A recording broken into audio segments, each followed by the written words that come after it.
Amy Hennig discusses how single-player games are not dead. There's a growing concern among developers and players that single-player experiences might be left behind in favor of live games. But game designer Amy Hennig discussed how that might be avoided during a recent interview with VentureBeat. Hennig is best known for her work on Legacy of Kain and the Uncharted games, where she developed and fleshed out characters layered and flawed. According to her, writing something that's simpler and more two-dimensional feels dated. When it comes to speculating about the future of single-player gameplays with a linear story and an interesting cast of characters, Hennig is not worried. She writes off the single-player is dead notion and explains that they are just becoming harder to pitch. I do not think anybody would say single-player is dead. Look at the current crop of games. It's just a harder and harder proposition, she says. So why is it becoming more difficult? Time and expectations. According to Hennig, we used to make games in a year. Jak III we made in a year. Uncharted took 3, because we had to build the whole engine, she explains. Uncharted 2 and 3 both took 2 years each. That's unheard of anymore. 3 years is short. Right now you can already see that's a lot more expensive than it used to be. A lot of games are taking 4 and 5 years, sometimes more. Teams are bigger. The fidelity is higher. There is an apparent requirement, whether it's coming from publishers themselves, or players or whatever, that games have more features and are bigger. As Hennig has said before, she believes that if the FIRSTUNCHARTEDUTAME were pitched today, it most likely would not be greenlit. The idea of a finite-ish other experience that has no second modes, no online. The only replayability was the fact that you could unlock cheats and stuff like that. No multiplayer, nothing. That does not fly anymore. But single-player games have something special that live games struggle with, Hennig says, and that's story. All of those things I do not know the word I am looking for. But they play less nicely with story. They are less conducive to traditional storytelling, she says. That has a shape and an arcade destination. At end, a game that is a live service that continues, does not. Be sure to read the entire piece over at VentureBeat, where Hennig also talks about literary Easter eggs, her work on the Uncharted series, and more. It's definitely worth the read. Connecting players with characters, giving out details of who they are, and making them stand out in the player's mind, is a challenging task. But how about doing that with a few simple motions, idle animations, those little bursts of motion that trigger when a player leaves a game alone for a bit?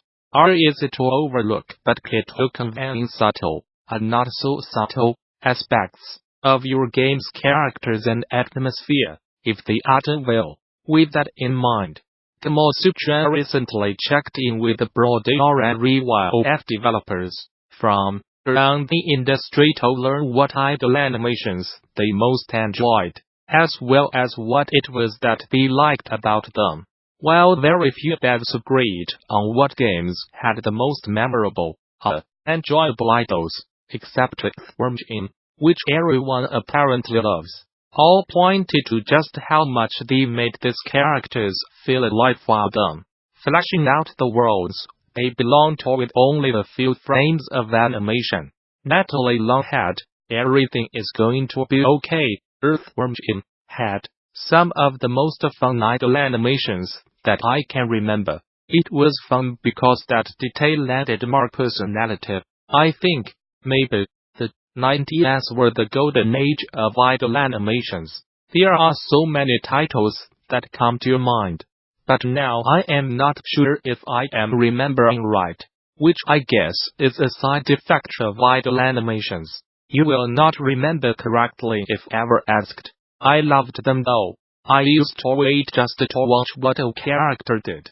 The SNES version of Aladdin had a fun one, because he juggled apples, even when you did not have any more apples in your apple inventory, and you would be like, haha, liar, I see those apples. I kind of liked the effect that had on me as a player, because I felt a bit betrayed by the game. Yeah, that one extra apple would have helped, and it was clearly there. The game liked laughs. It added character, though, because it fit with the personality. Kain Wong, Florence, Earthworm Jim suit, skipping rope, with his body, it's a really memorable idol. It was so inventive in a game full of inventive and zany animations. Edmund McMillen, the end is nigh. The first one that comes to your mind is Earthworm Jim. I liked that it felt alive.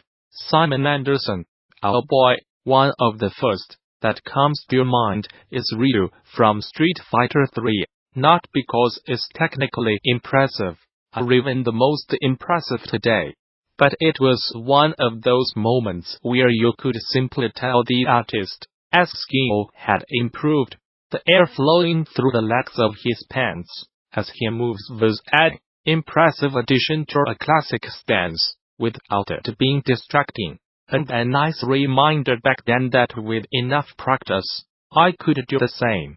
A close second from that game is Dudley, as it was surprisingly clever to do little alternating steps in his pose to imply readiness, yet mixing up the timing of just 3 poses makes it seem a lot more elaborate than it really is. Of course, I cannot forget mentioning Mario in Super Mario 64. Far being one of the first true 3D platformers, the game had so many small details that made the massive polygons come alive.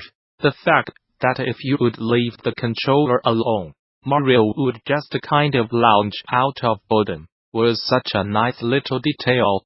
I still remember going to eat dinner having forgotten to pause the game and finding Mario asleep. Considering the monumental challenge of making a game as playable and complete in a relatively Uncharted genre, the attention to detail was amazing. Another thing to consider is that Mario can sit down and fall asleep literally anywhere if not interrupted. For as many complex movements as that game had, bringing Mario in and out of that state and reacting appropriately, if interrupted, is pretty robust for such a small thing. There's no shortage of games today that struggle giving an appropriate response during the transition from an uncontrollable state, let alone one that can happen in virtually any point of the game. As an extra mention, I do have a soft spot for the common slime anime from Breath of Fire IV. It's one of the most elaborately animated sprites in the game, and in a genre where slime enemies are as common as air, it felt like they wanted to have the best slime of them all, putting extra time and excessive frames to prove their spot, which is sort of charming in a way. Tomm Hulett, the actor at Wayforward, let's go with Sparkster's long idol in the original Rocket Knight adventures. It's a pretty weird one. 1. It gives us character detail when you find nowhere else in the game. He takes off his hat to reveal hair. 2. He speaks the only text dialogue in the entire game. 3. He breaks the fourth wall to say it to the player, as was the fashion at the time. It's also cute and endearing. Baby Duka, DSH, Simon the Sorcerer, the first one, where he takes his Walkman out of his hat and just chills to the music. The Walkman is typical for the time. The way a sorcerer listens to his favorite tape in the middle of danger and adventure. It makes Simon you a cool cat, and not a weak nerd. Also, as a developer, I think it made quite an impact on me. Not only was there dragons, a parallel universe, trolls, and saxophones, but Simon was also like me. He sometimes took out his Walkman to chill even though things got rough. Little effort from the designer, and quite an effect. Bonsai Treehouse, you are worthless, a bird poking a bear on the head. Banjo Kazooie, idle animations are all about pure character expression. But thinking of ways for just one single character to express and emote by themselves can be tough when they have little to work off of. Fortunately, this is not the case for Banjo and Kazooie, for whom every fundamental aspect of gameplay and presentation was designed to complement and reinforce the sense of shared adventure they experience together, with this theme remaining a constant throughout.